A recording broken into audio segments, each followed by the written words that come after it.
Okay mga kamats, mga kaibigan, welcome back to another content. And for this video, pag-uusapan po natin itong si Yana and yung mga lore updates sa kanya.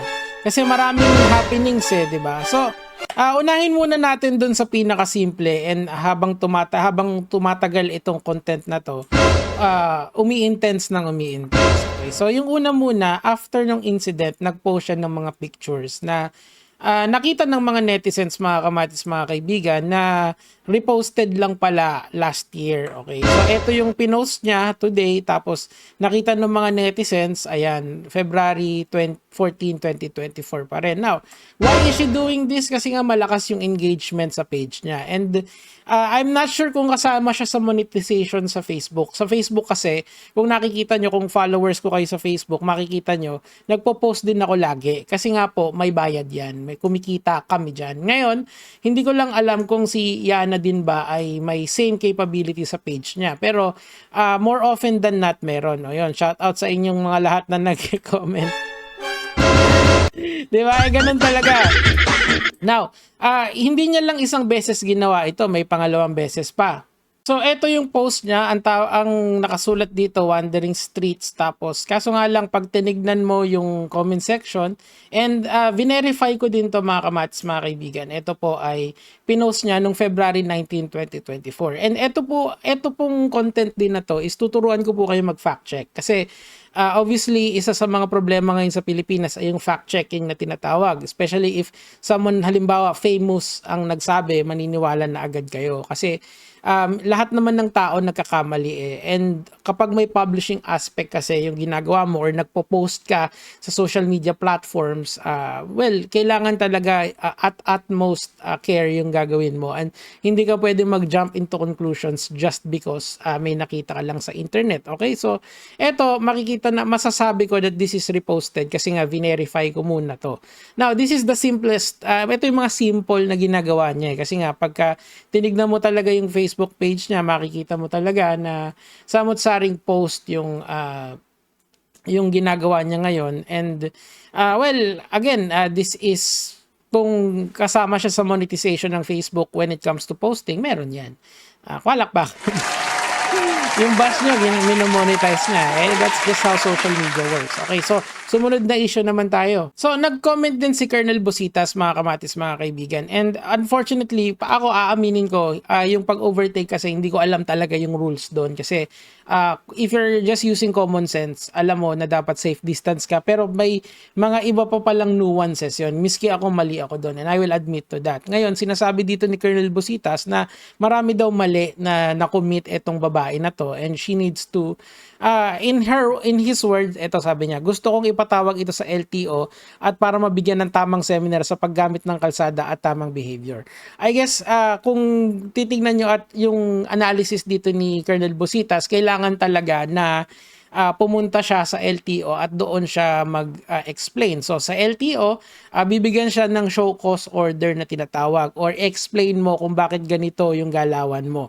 Yun yung gagawin ng LTO. And si LTO, kung ano yung kung based on the evidence at hand or yung video and of course yung eyewitnesses tulad ni Kuya dito, doon siya mabibigyan ng sanction. Okay? So, may due process yan. So, ito yung isa sa mga kailangan niyang kaharapin. And sinasabi ko sa inyo, maliit pa lang to. Okay? So, pumunta naman tayo doon sa mas malalim. So, apparently, may isang Elise Hermosilla na merong allegation sa kanya. Basahin natin. Ito, sabi dito, Yana, sana i-flex ka dapat yung sayo ha. Hindi yung sa may-ari si Mayor. Question mark. Maka-flex kala mo talaga baka mamakyo ka na naman sa mga naka 4x4. Okay, so isa yan.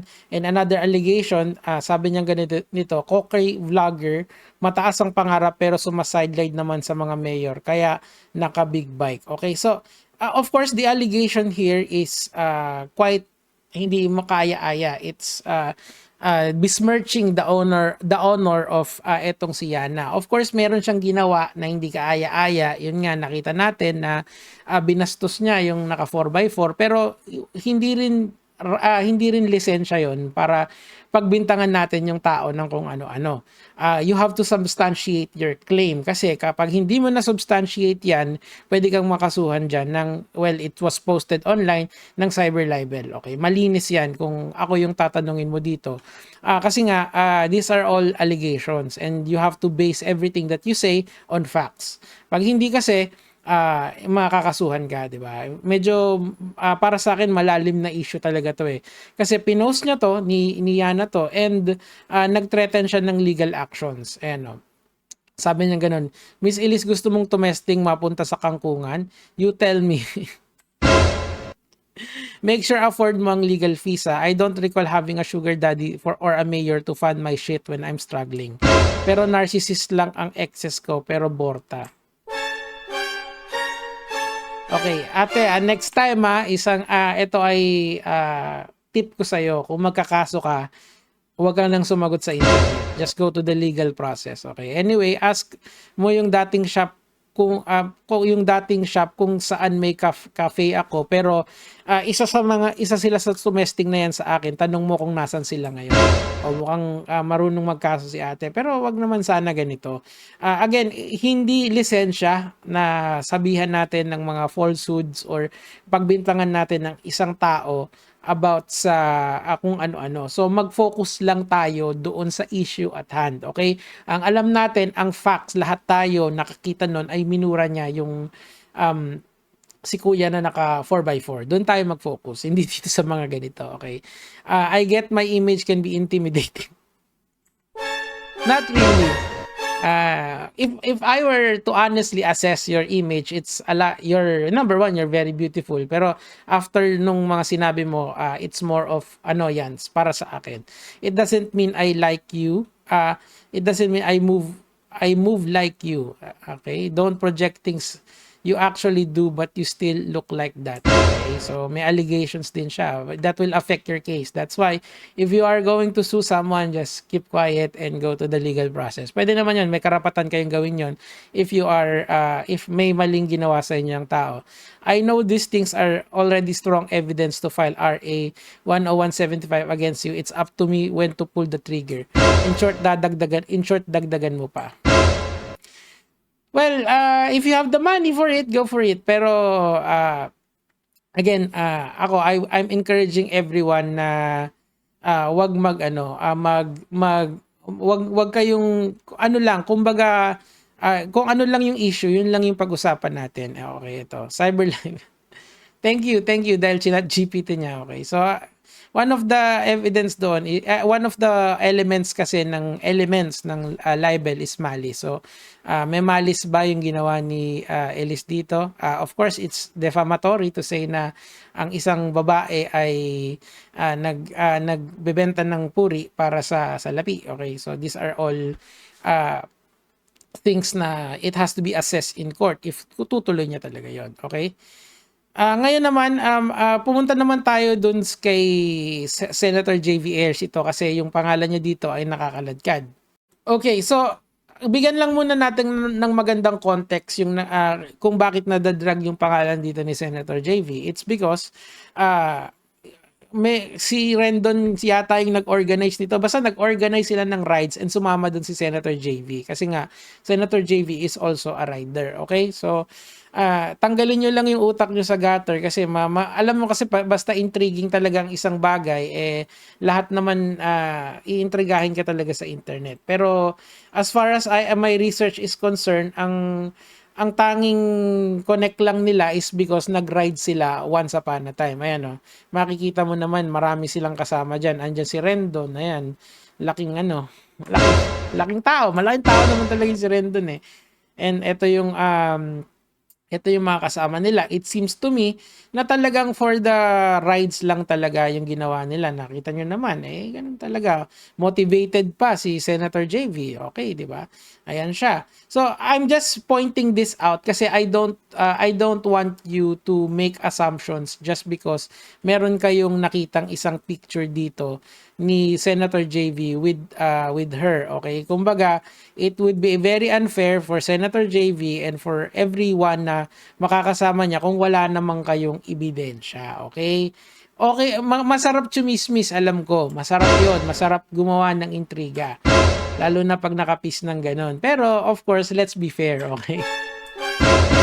Fair lang tayo, di ba? Fair lang. Okay. So, ngayon si Senator JV already made a statement regarding dito. Tingnan natin 'yon. Okay, so ito po yung statement ni Senator JV. Basahin po natin ng dahan-dahan.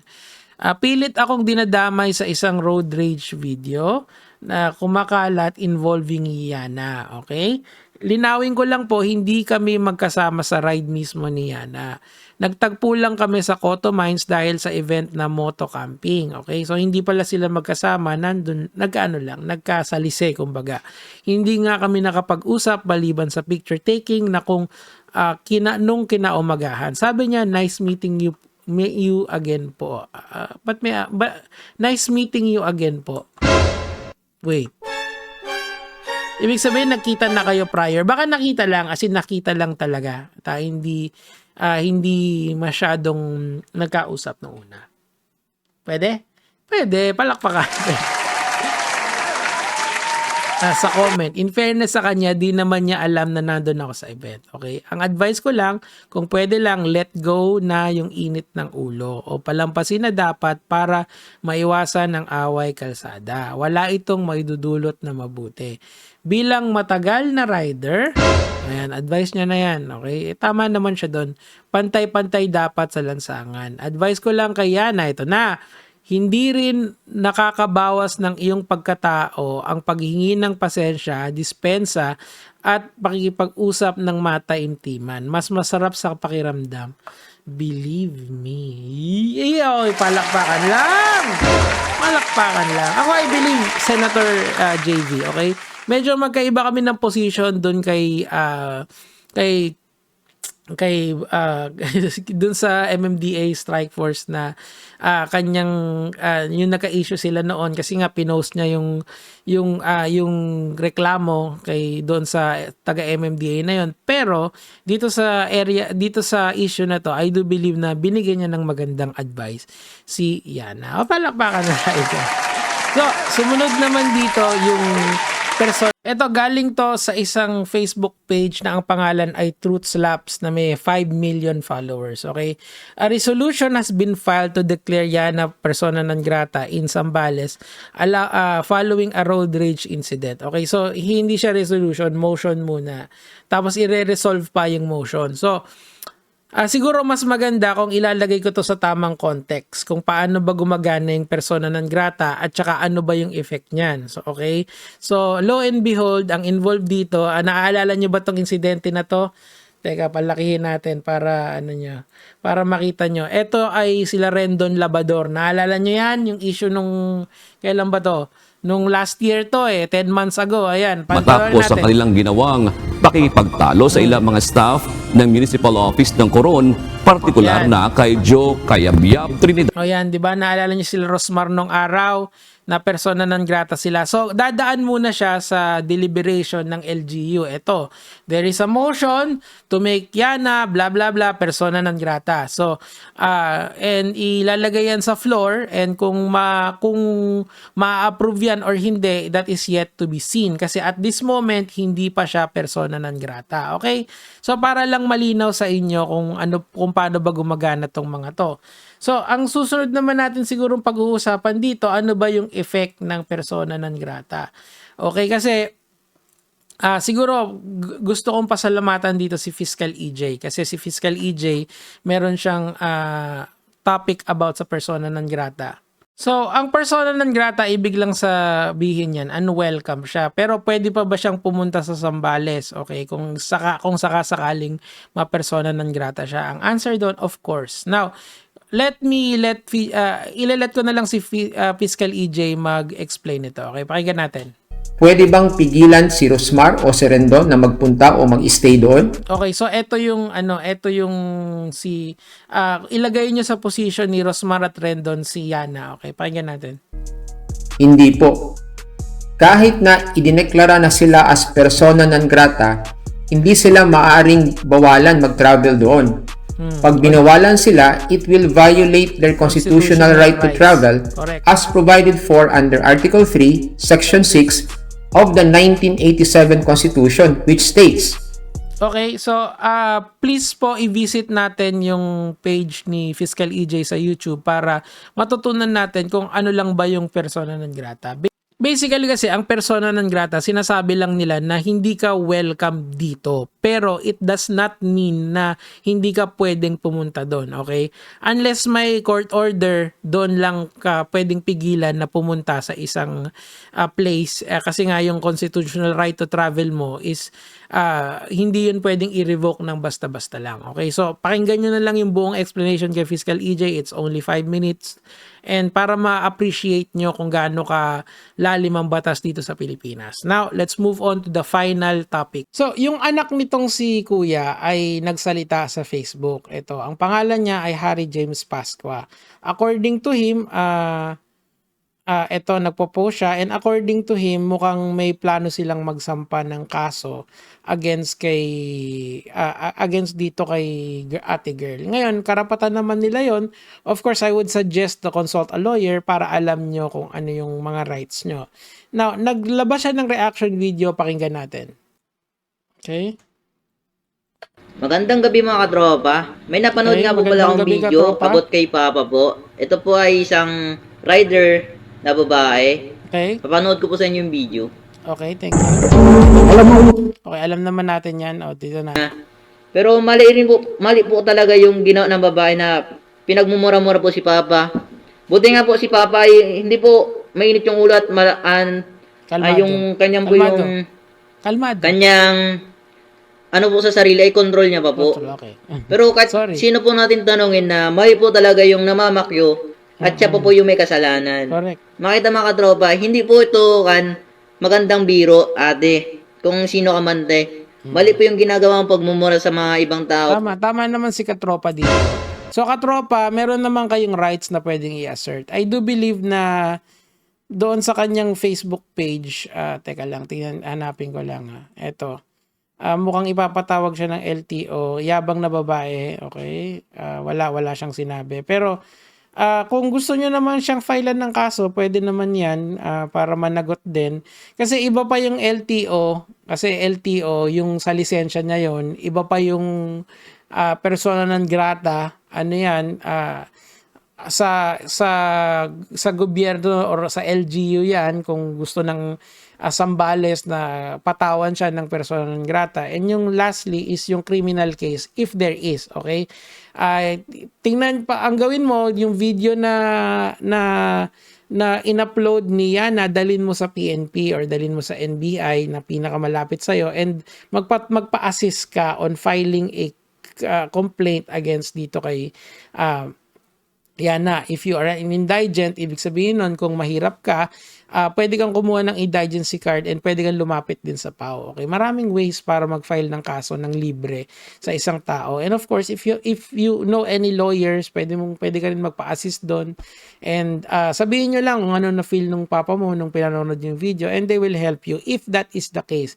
If that is the route that you wanna take. Pero ako, personally, mas gustuin ko na mag-sorry si Yana dun sa kay Sir, kasi si Sir si Kuya ay nagtatrabaho lang naman, and tama nga naman kasi bakit na mamakyo agad.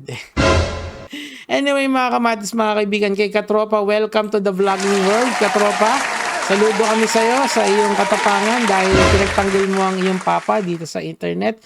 For now, yun lang muna yung sa akin for today. Gege mga lads.